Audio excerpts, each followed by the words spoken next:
Subscribe before it's too late. गर्मी की छुट्टियां शुरू हो चुकी थीं। दोपहर के 3 बज रहे थे और बाहर सूरज आग उगल रहा था। दिल्ली के छोटे से फ्लैट में एसी की हल्की चरचराहट के बीच चिराग और पीहू अपनी मां आनंदी के पीछे पड़े हुए थे। मम्मी प्लीज, राहुल भी मनाली गया है और रिया भी शिमला गई है। हम पूरी गर्मी बस इस घर में बंद रहेंगे क्या? आनंदी ने रसोई से बाहर झांककर अपने पति प्रियांश को देखा, जो लैपटॉप पर माथे पर हाथ रखे कुछ हिसाब किताब लगा रहा था। प्रियांश की आर्थिक स्थिति बेहद तंग चल रही थी। बैंक अकाउंट का बैलेंस देखकर उसकी रात की नींद उड़ी हुई थी।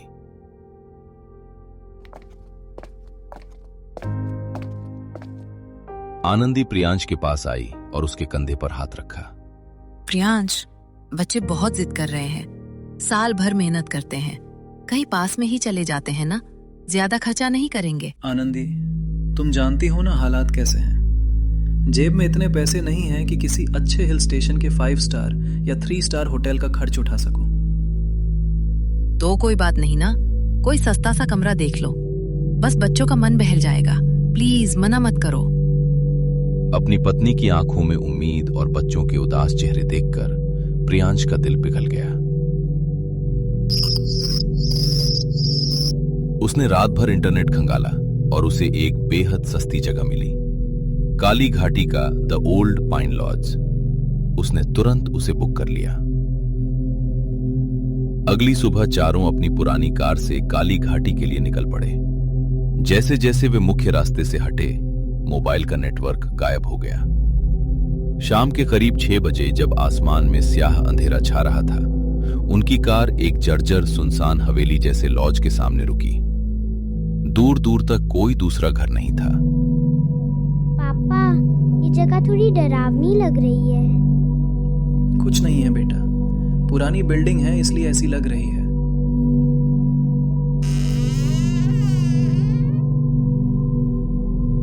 जैसे ही वे भारी लकड़ी का दरवाजा धकेलकर अंदर दाखिल हुए, एक तीखी चरचराहट की आवाज गूंज उठी। अंदर की बत्तियां बहुत मध्यम थीं और धूल की एक परत हर चीज पर जमी थी। तभी काउंटर के पीछे से अचानक एक बूढ़ी औरत उठ खड़ी हुई। उसकी उम्र कम से कम 80 साल रही होगी। एक आंख पूरी तरह सफेद और बेजान थी। वो एक अजीब कांपती हुई आवाज में बोली, बहुत सालों बाद कोई मुसाफिर आया है। नमस्ते माताजी, मैंने प्रियांश के नाम से एक कमरा बुक किया था अनफोल्ड्स। ऑनलाइन? हाँ, शहर वाले सब ऑनलाइन करते हैं। कमरा नंबर 13।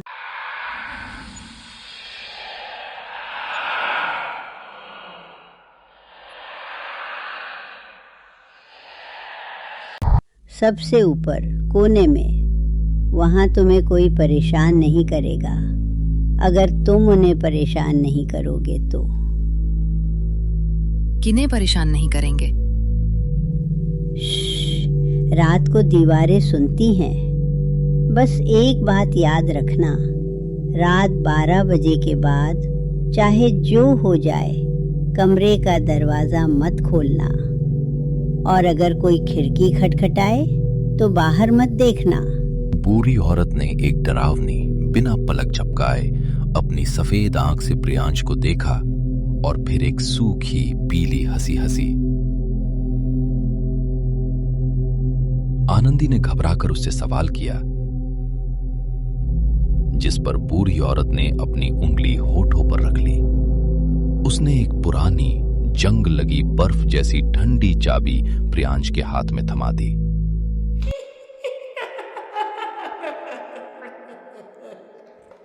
वे चारों सबसे ऊपरी मंजिल के कमरा नंबर 13 में पहुंचे। वहां सीलन की भारी गंध थी। थकान के कारण बच्चे और बड़े सब जल्दी ही सो गए। रात के ठीक 12 बजे अचानक अटैच बाथरूम से नल चलने की आवाज आई। प्रियांश टॉर्च लेकर बाथरूम में गया। नल बंद था, लेकिन सिंक में खून जैसा लाल पानी भरा हुआ था। प्रियांश घबराकर बाहर आया, लेकिन उसने आनंदी से झूठ कह दिया। कुछ नहीं था आनंदी, पानी बंद था। लेकिन अभी वो बेड पर बैठा ही था कि कमरे की छत से गाढ़ा काला खून टपकने लगा, जो ठीक सो रहे बच्चों के चेहरे के पास गिर रहा था। आनंदी चीख पड़ी और उसने तुरंत बच्चों को खींचकर अपने पास कर लिया। बच्चे भी हड़बड़ाकर जाग गए और रोने लगे। और तभी कमरे के मुख्य दरवाजे पर किसी ने अपने नाखूनों से खुरचने जैसी दस्तक दी।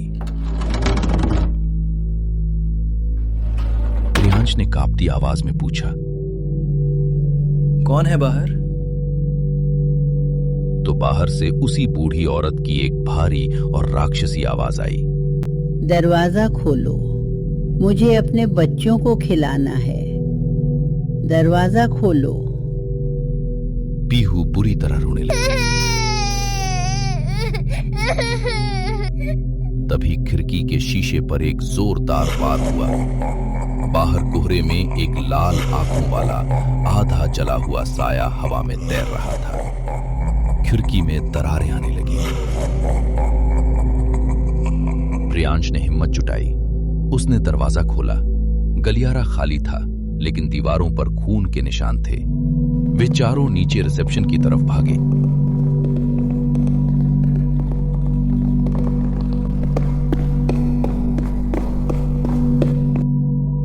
वहां काउंटर के पीछे उस बूढ़ी औरत की एक पुरानी तस्वीर टंगी थी, जिस पर माला चढ़ी थी और लिखा था, निधन 1976। वो औरत 50 साल पहले मर चुकी थी। तभी पीछे से एक ठंडी हवा का झोंका आया। वो बूढ़ी औरत हवा में तैरते हुए नीचे आ रही थी। उसके पैर उल्टे थे और चेहरा खोपड़ी जैसा था।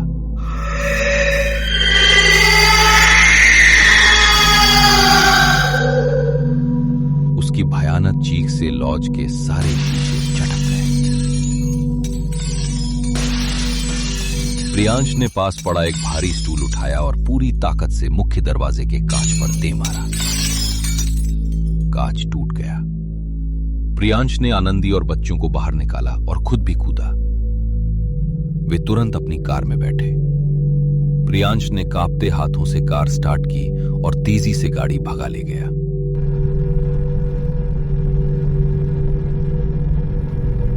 सुबह के 4 बजे जब वे मुख्य हाईवे के एक पेट्रोल पंप पर पहुंचे, तब जाकर उनकी जान में जान आई। पेट्रोल पंप के कर्मचारी ने जब उनकी बदहवास हालत देखी तो उसने उनसे पूछा। प्रियांश ने हांफते हुए जवाब दिया, वो काली घाटी का the old pine lodge. Petrol pump वाले ने चौंक कर अपने कान पकड़ लिए। अरे साहब, आप वहां से जिंदा बचकर आ गए। वह लॉज तो 40 साल पहले एक भयानक आग में जलकर खाक हो गया था। वहां की मालकिन और वहां ठहरे सभी मुसाफिर जिंदा जल गए थे। आज भी वहां जो जाता है कभी लौटकर नहीं आता। प्रियांश ने आनंदी की तरफ देखा। दोनों की आंखों में आंसू थे और वे समझ चुके थे कि आज वे मौत के मुंह से निकल कर आए हैं। प्रियांश ने मन ही मन कसम खाई कि वो कभी भी पैसों के लालच में अपने परिवार की जान जोखिम में नहीं डालेगा। वे चुपचाप अपने सुरक्षित और छोटे से घर की तरफ लौट गए, क्योंकि उन्हें समझ आ गया था कि जान है तो जहान है।